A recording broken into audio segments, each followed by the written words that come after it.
Welcome back, everyone. This is DA Sports. I'm your host, DASASI.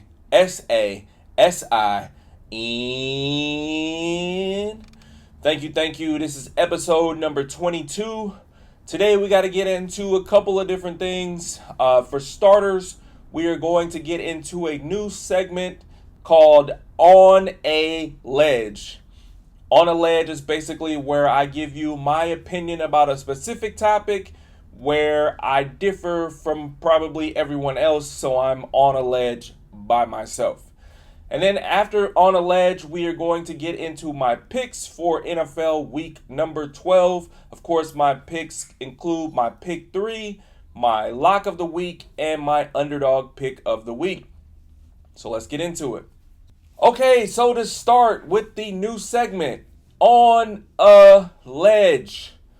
Now, this week's On a Ledge is brought up by recent commentary. For those that don't know, they just recently came down to the semifinalists of players that are going to be selected into the next year's Hall of Fame. One of the players that they talked about in terms of the Hall of Fame, it's his first year being eligible to be picked in the Hall of Fame, and he made it into the semifinals. And I saw it being debated on a few different shows whether or not this person should be a first ballot Hall of Famer. Now, in my opinion, there's no way this person should be a first ballot Hall of Famer.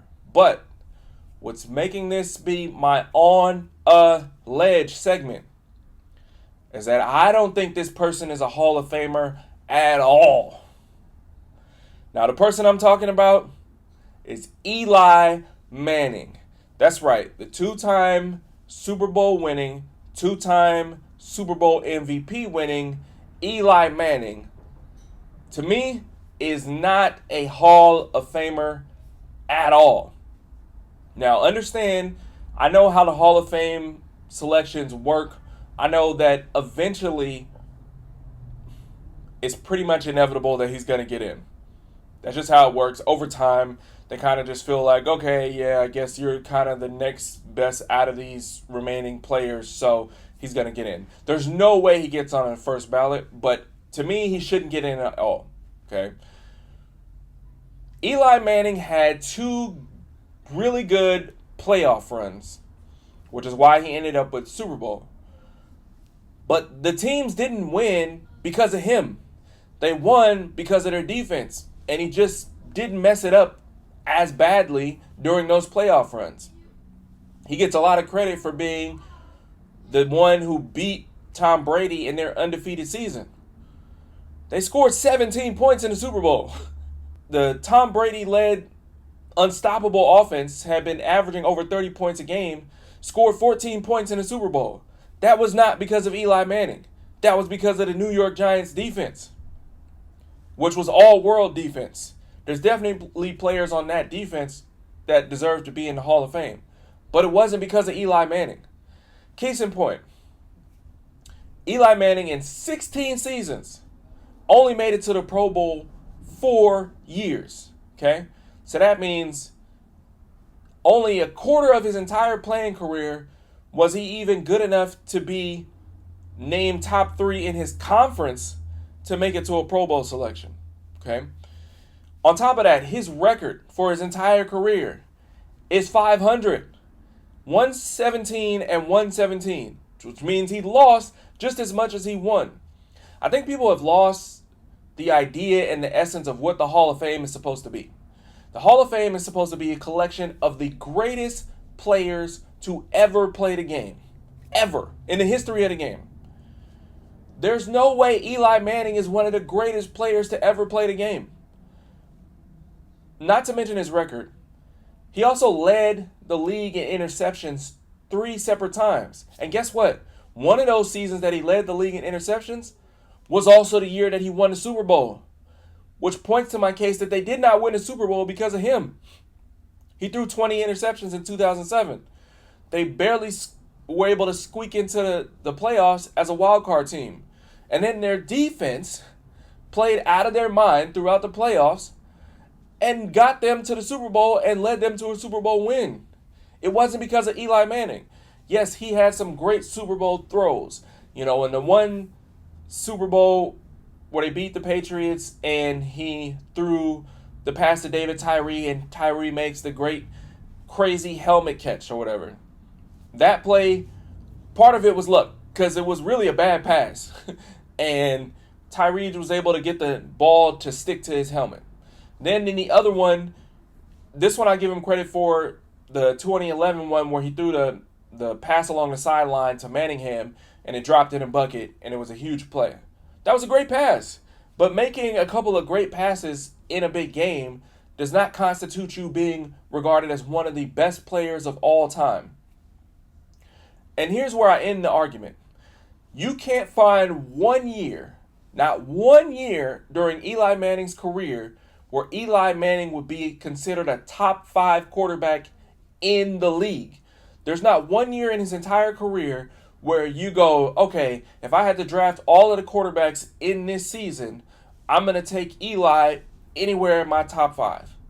Not one. I think at best, maybe in his best statistical year, you might put him between 6 and 10. But you can find at least 5 quarterbacks better than him in every single season that he played. So explain to me, how is he going to go down as one of the best quarterbacks to ever play the game when he was never even top 5 in any year that he played? It makes no sense. He is not a Hall of Famer. And that is my take for this week's On a Ledge. So next, of course, we got to get into my picks for NFL week number 12. Of course, we're going to start with my pick 3. Now, for this week's pick 3, I'm going to start with the Detroit Lions. The Detroit Lions are going on the road. They're favored to win by 7.5 points against the Indianapolis Colts. Now, if you recall, for all of my games in my pick 3, they have to be games where I could see it going either way. Now, the reason why I think this matchup has the potential to go either way is because if you listen to a lot of commentators, pundits, analysts this week, a lot of people are picking Indianapolis as a potential upset alert, mainly because Anthony Richardson showed that he clearly learned from his 2 weeks of not being a starter.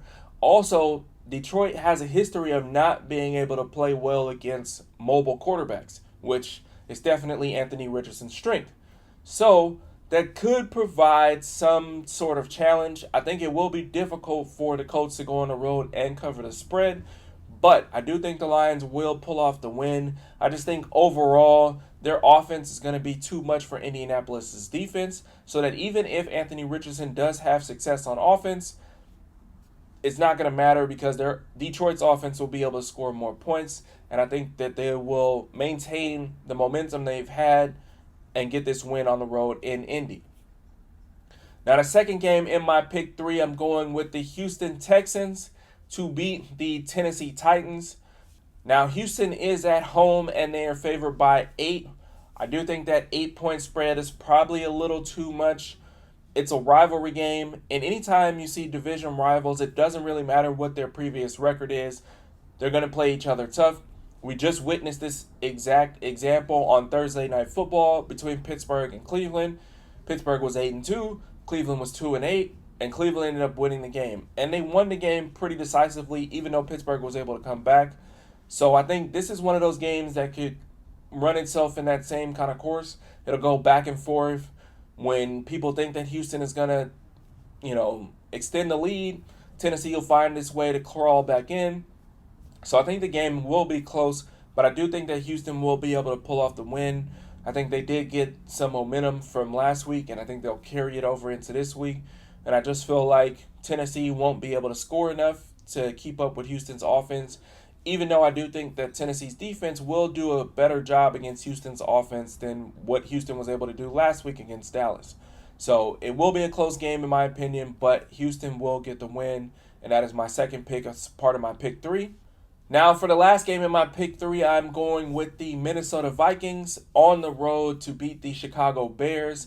The Minnesota Vikings are favored to win by 3.5. Now, Minnesota has come off of a couple of games that were closer than people expected. Chicago did play well last week against Green Bay and lost on a last second field goal block. A lot of people are saying that since they made the coaching change with the Bears, that their offense looks better. They were able to score their first offensive touchdown last week after going 2 weeks without scoring an offensive touchdown. So this is another game that a lot of people were picking Chicago for the upset. It is, again, a division rivalry game, which points to what I was speaking about earlier, that anything can happen in division rivalry games regardless of the record. So I do think this game will be close, but I think that overall, I think last week's performance by Chicago's offense is more of a blip than a trend. So I do think that Minnesota's defense will be able to confuse Caleb Williams. They do a lot of disguising blitzes and coverages and moving people around. And I think Caleb Williams is not quite ready to digest that at this stage in his career. So I do think that Minnesota is going to be able to keep the pressure on him, and Chicago's offense will go back to looking how they were looking before last week and not be very productive. And I think Minnesota's offense will be able to score enough against Chicago's defense that they'll be able to get the win. I actually think Minnesota will cover the spread in this game, so they are my last pick in my pick 3.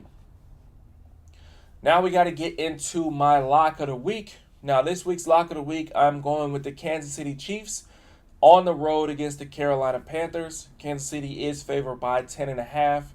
Now, the reason why I'm using this as my lock of the week is because typically speaking in the Andy Reid era, when the Chiefs lose a game, they come out super strong in their next game, really hyper-focused on correcting the things they missed in last week's game.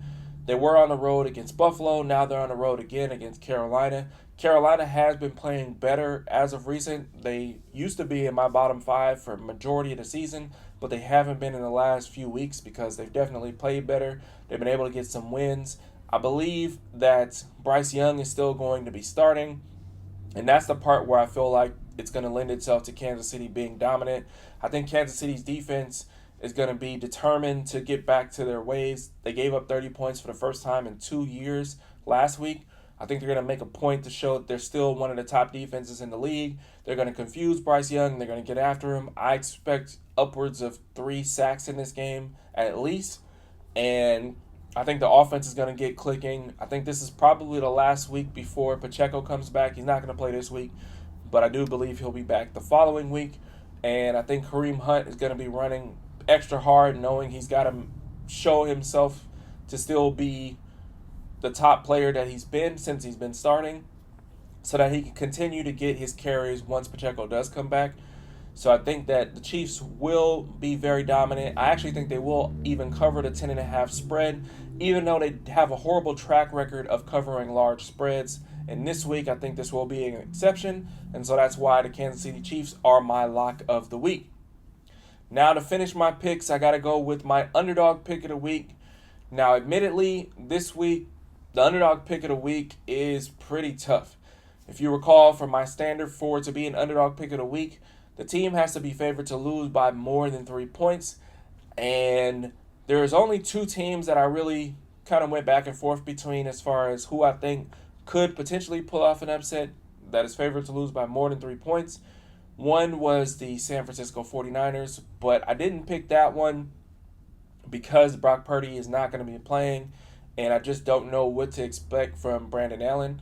So my pick that I'm going with for underdog pick of the week this week is the New England Patriots. That's right. New England is favored to lose by 7.5 points against Miami. They're on the road.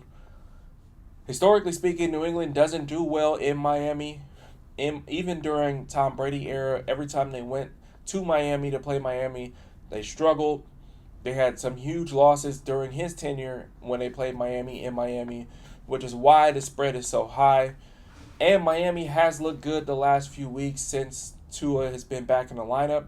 So I understand why the line is what it is.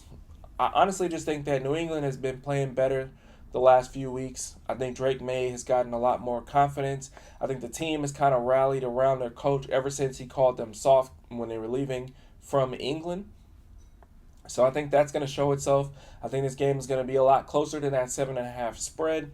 and it'll come down to a late decision here or there. And I think that New England has the opportunity to either have a late second Drake May touchdown or be up and then get a late stop from the New England defense. So I'm taking New England as my upset pick of the week. All right, and that wraps up this week's episode. I want to thank you all for tuning in. Please make sure you like and subscribe and share wherever possible. And I look forward to speaking to you in the next episode. Peace.